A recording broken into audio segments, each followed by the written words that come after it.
Alright, welcome back to WMMA Now with your host Chuck Stevenson. Coming at you tonight with a big announcement out of Invicta Fighting Championships. So the all-ladies mixed martial arts promotion has announced that Invicta FC 44 is going to go down live on August 27th.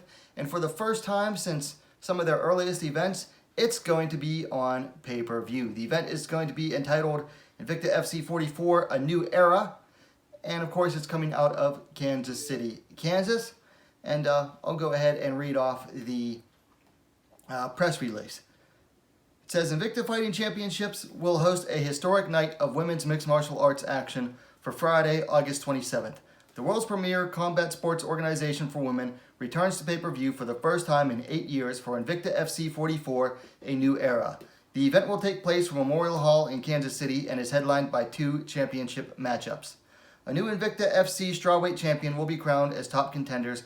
Emily Gordina Ducote and Dynamite Danielle Taylor square off for the 115-pound belt. The second half of Invicta FC 44's double main event will see Lisa Battle Angel Verzosa take on Phoenix tournament winner Taneisha Triple Threat Tennant to decide the new queen of Invicta's Bantamweight division. Beginning at 10 p.m. Eastern Time, 7 p.m. Pacific Time on Friday, August 27th, Invicta FC 44, A New Era, will be distributed on pay-per-view via traditional cable and satellite carriers. Digital customers around the world can pre-order the event immediately from Fight for $19.99 in the United States, $14.99 in Canada, and $9.99 in the rest of the world. The live Invicta FC 44 prelims will be broadcast in the U.S. on Access TV and streamed for free worldwide on Invicta FC's YouTube channel beginning at 8 p.m. Eastern Time, 5 p.m. Pacific Time. Both platforms will also feature a special Countdown to Invicta FC 44 documentary the week before the live event. Invicta FC President Shannon Knapp said, I'm excited for our athletes to showcase their skills on pay-per-view again. These title fights feature some of the most talented women in mixed martial arts, and I can't wait to watch these amazing matchups. Haunted by 2 near misses and challenges for the Bellator MMA and Invicta crowns in the past, Oklahoma strawweight Ducote is determined to become a world champion in her third opportunity. She said, quote, it's my time to show off everything I've been working on. Danielle's tough.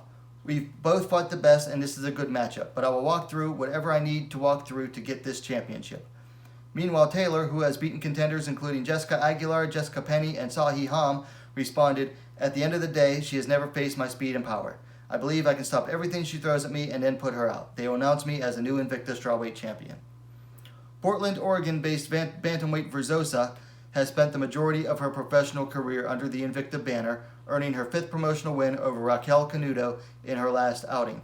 The lone loss of her career came in a heartbreaking split decision in her previous Invicta title challenge in 2020, and Battle Angel is ready to go one better on August 27th. Quote, I'm super excited to have another title shot and prove to myself I can be champion, expressed the 25-year-old. Nobody has the heart that I do. That's why I win.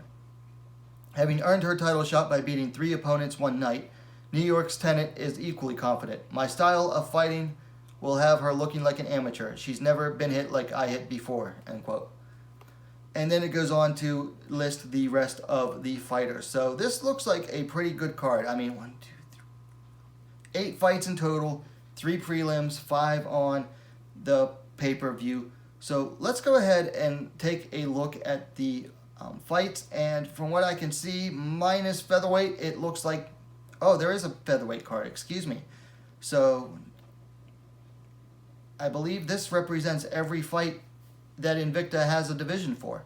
So, or excuse me, these fights represent every division that Invicta FC has. So this is a really nice mix in a card. So let's go ahead and take a look at it. First up, we're starting at featherweight between Kayla, Yontef, and Carlene Chandler. Both fighters are making their pro debut. Now it looks like Yontef is riding a nice amateur win streak. According to Topology, Chandler has 1 amateur fight where she lost, and that is all that is available for these 2 fighters. One thing I do know about Carlene Chandler is that she is the sister of Invicta fighter Chelsea Chandler, who's fought for them at both bantamweight and featherweight. Moving along, we go to the other end of the ladies' divisions. We're going to Atomweight for Katie Saull, taking on Monique, Adriane. The Queen of the North is coming in at 3-4. Adriane coming in at 4-2. Now, Saull is riding a 2-fight skid here, losing to Alexandra Toncheva 2 years ago, and then Lisa Anderson just under 2 years ago via split decision in Invicta. Adriane is coming off a loss to Loma Lookboonmee about 2 years ago, and then before that had a win a little bit before that. So both fighters have not fought in a while. Let's see. Saull is the elder fighter, 34-30 for Adriane. She will be slightly taller, 5 feet 4 inch, 163 centimeters to 5 feet 3 inches, 160 centimeters for Adriane. However, Adriane, slightly longer reach, 65 inches, 165 centimeters to 63.5 inch, 161 centimeters. So it's been a while since I've seen both of these ladies fight. If memory serves me correctly, they're both primarily strikers. Now, Katie Saull, she got her start in King of the Cage, had a bunch of fights there before coming to Invicta. Adriane has only had one fight, it looks like, in Invicta. I could have sworn she had more than that. But if I remember correctly, both of these fighters primarily are strikers.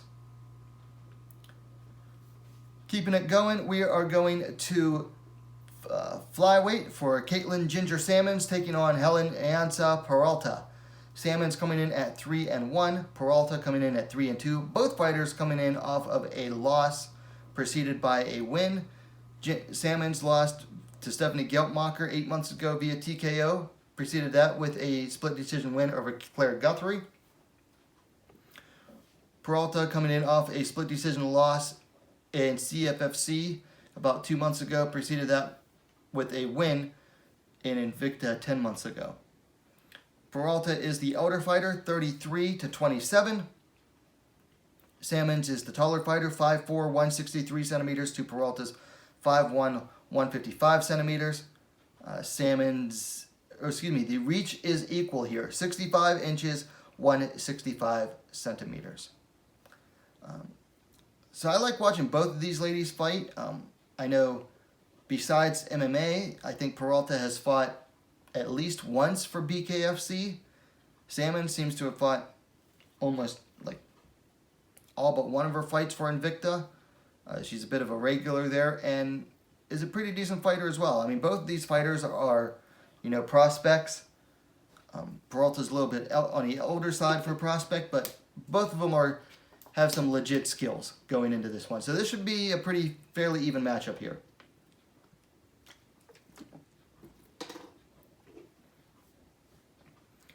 Then we have a bantamweight fight. Monica Fearless Franco taking on Lauren Princess Tiger Mueller. Franco coming in at 2-0. The UFC veteran Mueller coming in at 5-3. Now Franco is riding 2 straight wins since her pro debut. Last fought defeated Christina Pettigrew a year and a half ago. Mueller is riding a 3-fight losing streak. She has not fought since losing a decision to J.J. Aldrich in the UFC a year and 9 months ago. Franco is the elder fighter, 36-29 for Mueller. Franco is slightly taller, 5'6", 168 centimeters to Mueller's 5'5", 165 centimeters. Looks like Mueller has the better reach here, 67 inches, 170 centimeters to 63 inch, 160 centimeters for Franco. So here you have a UFC veteran finally getting signed to fight again against a fighter who is older but, just getting started in their career. This could either be the start to a good bounce back for Lauren Mueller, or this could be, a big head on a pike for Monica Franco. So, whoever wins this fight it could either be the start of a big turnaround for Mueller, or Franco could make a good name for herself with a win over the UFC veteran. Either way, it's nice to see Lauren Mueller, finally get signed to fight again, and particularly at Invicta. Then we move back down to Strawweight for Jodie Esquibel taking on Kelly D'Angelo. Esquibel coming in at 6-6. Wildfire D'Angelo coming in at 4-4. So we got a battle of 500 records here. And let's be honest here. Both fighters really need a win here. Esquibel riding a 4-fight losing streak.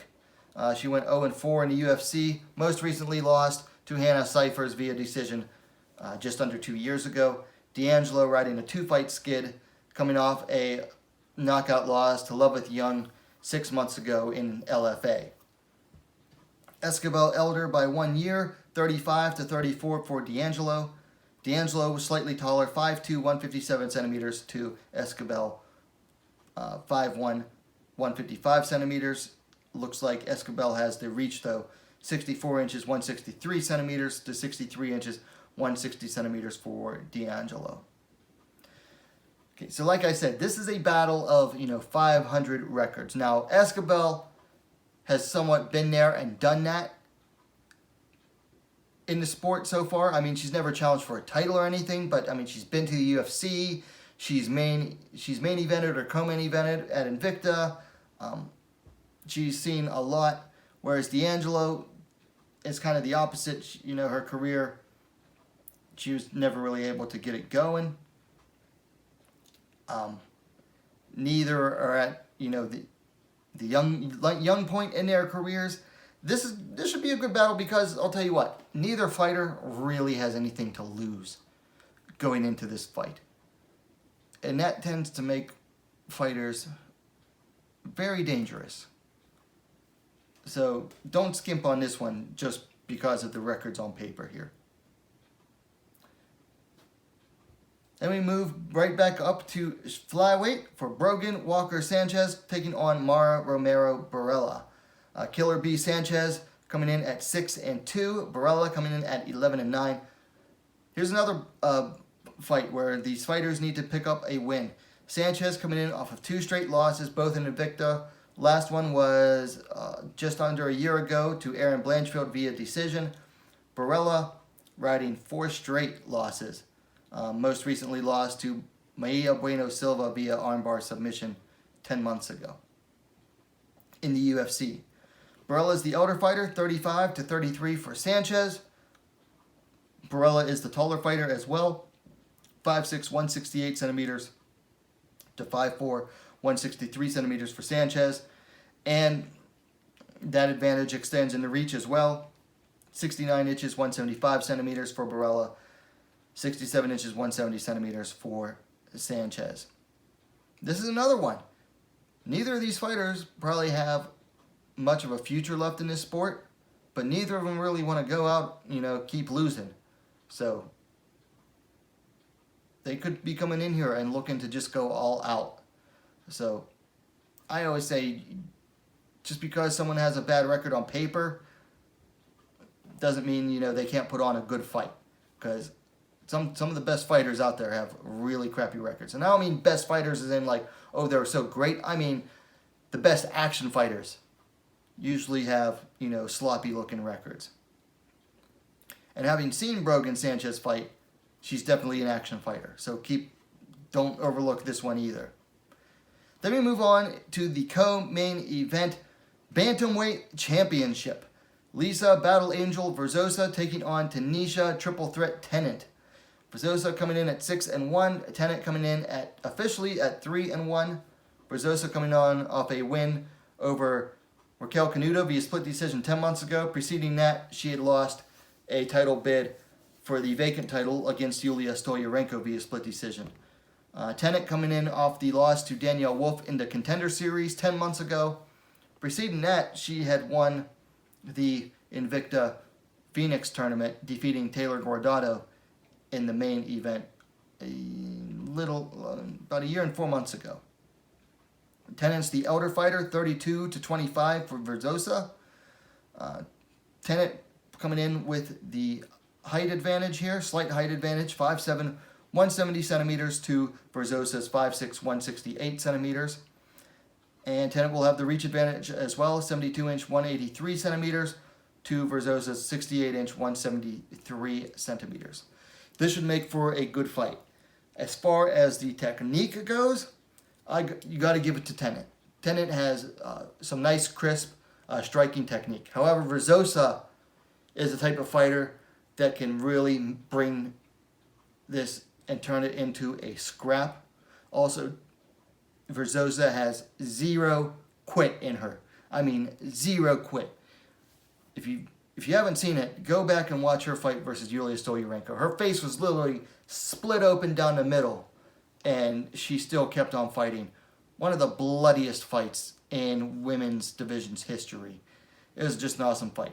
So I'm really expecting some fireworks out of these ladies in this Bantamweight championship.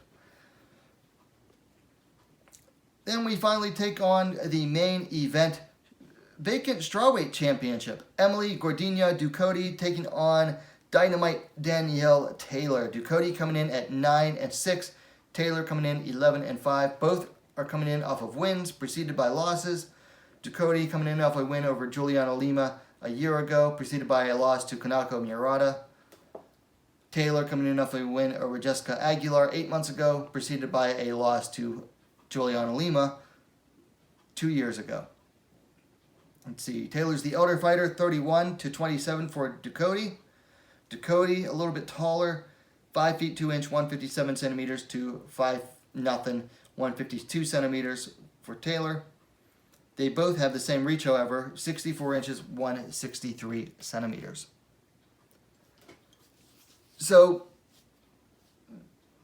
you have a fighter who's fairly exciting in Ducote, taking on a fighter who, well, let's be honest, is boring more often than not in Taylor.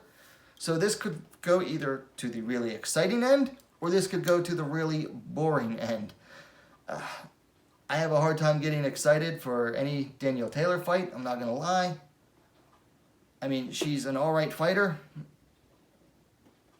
Let's just hope she fights Ducote more like she fought Montserrat Ruiz than she fought, in any of her UFC fights or Juliana Lima. Ducote, she's former Flyweight title challenger in Bellator, and, has had some ups and downs in her career, but I think she's going to come in hungry for this as well. I think both ladies are going to come in very hungry, excited to see what they both bring. So there you have it, Invicta FC 44. Now, like I said, this goes down August 27th. I believe that is a Friday night. And it's going to come on pay-per-view. I'll probably order it via fight.tv. That's FITE.tv. It's $19.99. Now, I've already seen a lot of complaints about this being pay-per-view. I'm going to save that subject, however, for my next live stream. So keep an eye out for that. But overall, I think this is a good event. You're getting 2 title fights and a good mix of fights on the undercard. So it should be another good one for Invicta. But yeah, I'm looking forward to this. I think both title fights should be pretty good. Anyway, let me know your thoughts on the event in the comments down below. Now, of course, if you like the video, please give it a like. Share the video as well. It helps the channel grow. While you're at it, go ahead and subscribe to WMMA Scene Now, the most complete women's mixed martial arts dedicated platform on YouTube. Thanks for watching. We'll see you next time.